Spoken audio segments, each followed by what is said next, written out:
hand to someone that he'd saved, and is immediately exposed, scandalously defrocked by the church, no longer able to preach.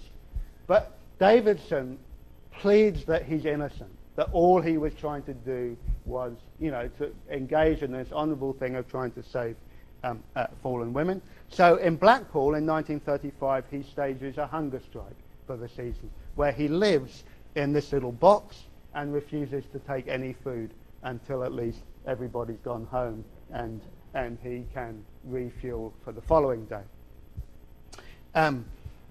In 1937, the hunger strike not doing a great deal to pay his way, he goes to Skegness, which is a seaside resort on the opposite side of Britain, in Lincolnshire, where he performs a new show called Daniel in the Lion's Den, therefore demonstrating he had been wrongly accused and that the lion wouldn't touch him, as in the story of Daniel in the Lion's Den. Unfortunately, that wasn't the case, and Harold Davison comes to a slightly gory, bloody end and gets mauled by the lion and dies in front of a slightly amazed audience one day who thought that this was part of the show until the blood didn't stop running. So these are the types of freak shows that people could see in Blackpool, and you begin to understand why it would have been an entertaining place to go. Does anyone have any questions over that vast amount of material that I've just covered?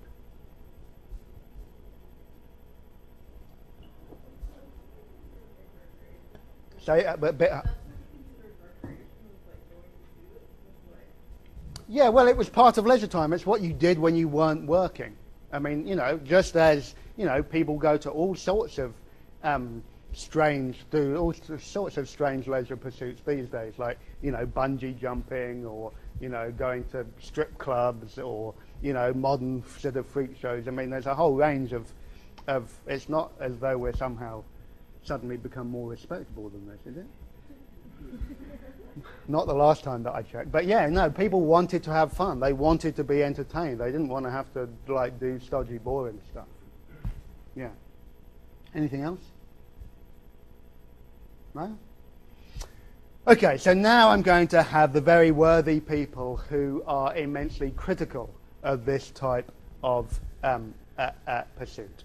And the first thing to emphasize is that these critiques of mass culture spread across the intellectual scene and the political scene. Okay? So people across the social sciences, across the humanities, and across the political spectrum are engaging in this. And basically all of them share a very similar view of the mass as a type of irrational, instinctive group, as people vulnerable to manipulation, and therefore always pictured in these type of mass settings. This is a picture that Humphrey Spender took in Blackpool when he went to do the mass observation in 1937. Now, there's a fine academic tradition that develops this point of view, which stretches back to the French social theorist Le Bon's book On the Crowd in 1896, Hobson's critique of imperialism, which we've engaged with, had that account of jingoism and the sort of way in which the Boer War had whipped people up into a patriotic frenzy. Roberto Michels, the Italian political scientist, in a great book that I urge you all to read because I think it's still a fabulous read, in Political Parties, showed the way in which political parties develop an organizational structure that puts charismatic figures, leaders, at the top of their structures so that they can manipulate the mass party membership. And of course, the final part of this really is the organization, mass observation, the very attempt to scientifically study the mass, which begins in 1937. But you get some sense of the pejorative terms in which much of this work is done by this comment in the Evening Standard in 1928 by William Inge, cultural critic. The democratic man is a species of ape.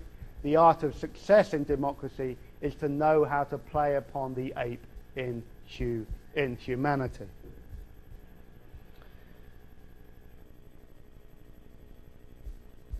Oh, I've just remembered I'm going to show you two fantastic things now. Oh, you lucky people.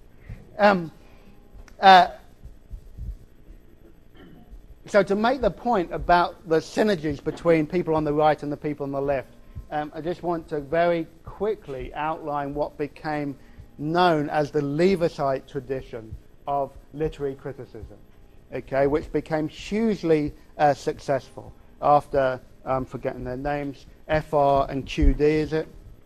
Yes, F.R. Leavis and his wife Queenie, Q.D. Leavis, who wrote Mass Civilization and Minority Culture in 1930. And basically, the Leavises developed a school of criticism that said, look, aesthetic and cultural standards are being debased. Okay? Commercial culture is debasing literature. And therefore, what we have to do is to have an educated elite, a vanguard, if you like, who are able to make informed aesthetic judgments about what is good and what is bad, to try and make sure that all standards are not lived. So mass civilization is the bad stuff. Minority culture is the educated elite, people like yourselves, able to discern the good from the bad. Or actually, more likely, the minority culture were the people that Leavis taught at the University of Cambridge. One of whom, actually that's not true, but the Leavis school of thought becomes actually amazingly influential on the left. So left critics also basically agree that commercial mass culture is debased, but they blame it instead on the concentration of ownership that capitalism encourages. And they also emphasize instead the political passivity of mass culture. That is to say that mass culture is designed basically by capitalism to keep the working classes in conditions that keep them disengaged from the real conditions in which they live. That is to say, it's trivial, it's escapist. Now, you've seen this in J.B. Priestley's tour around England, where he described those three Englands: the industrial England of the 19th century, the old aristocratic rural England, and what he called the third England of the new suburbs and the arterial bypasses and factories looking like actresses, that Priestley described as cheap, okay, and also described as American in orientation, okay. So critical to both the right and the left is to displace this type of culture, to say this isn't really British. It's coming from an alien source, and that alien source is America. Now, you're going to get some sense of this in the poem by John Betjeman on Slough. Slough is the place where the British office is set. So I'm going to play you this, which is Betjeman's poem on Slough, and then I'm going to read you Ricky Gervais' retort to this Betjeman poem in The Office, okay, to show you how these themes are still very much Slough by John Betjeman. Come, friendly bombs, and fall on Slough. It isn't fit for humans now. There isn't grass to graze a cow. Swarm over, death. Come, bombs, and blow to smithereens those air-conditioned bright canteens. Tin fruit, tin meat, tin milk, tin beans, tin mines, tin breath. Mess up the mess they call a town, a house for 97 down, and once a week for half a crown for 20 years. And get that man with double chin, who'll always cheat and always win, who washes his repulsive skin in women's tears. And smash his desk of polished oak, and smash his hands so used to stroke, and stop his boring, dirty joke, and make him yell. But spare the bald young clerks who add the profits of the stinking cad, It's not their fault that they are mad. They've tasted hell. It's not their fault they do not know the bird song from the radio. It's not their fault they often go to Maidenhead and talk of sports and makes of cars in various bogus Tudor bars, and daren't look up and see the stars, but belch instead.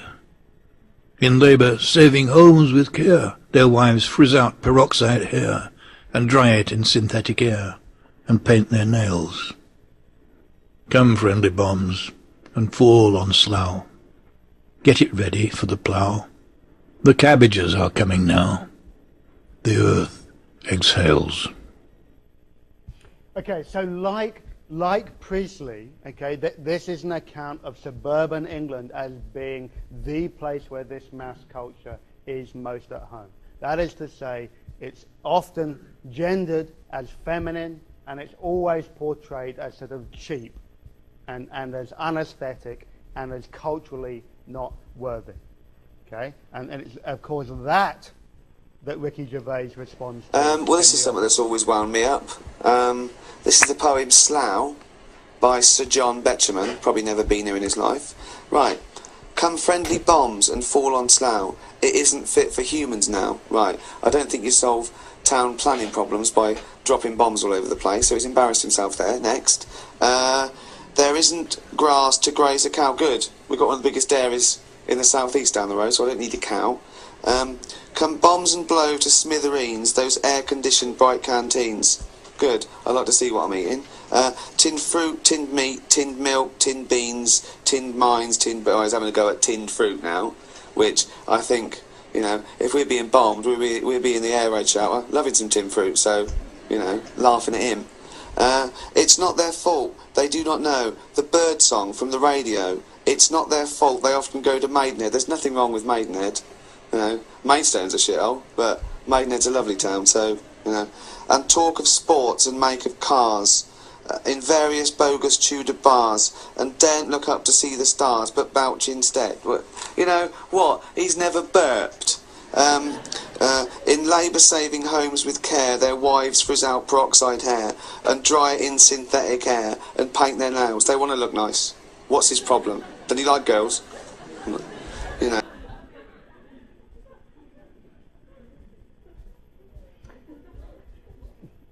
Okay, the inimitable Ricky Gervais doing what he does best, and that whole program set, of course, in Slough, which is actually just down the road from the cheap house that my wife's grandparents bought at the Ideals Homes exhibition.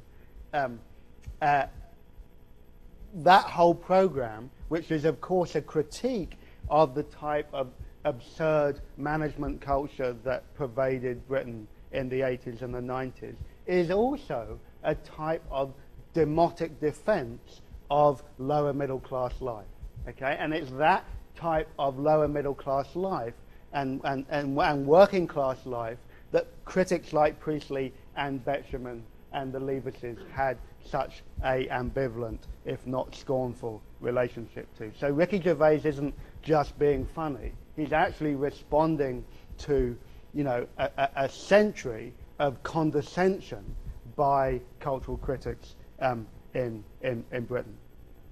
And these very same people then decided in the 20s and the 30s that they had to develop new forms of cultural production that would make culture good again, okay, that would provide socially responsible ways of people using their leisure time so that they became better people and better citizens. And I'm going to give you 3 examples.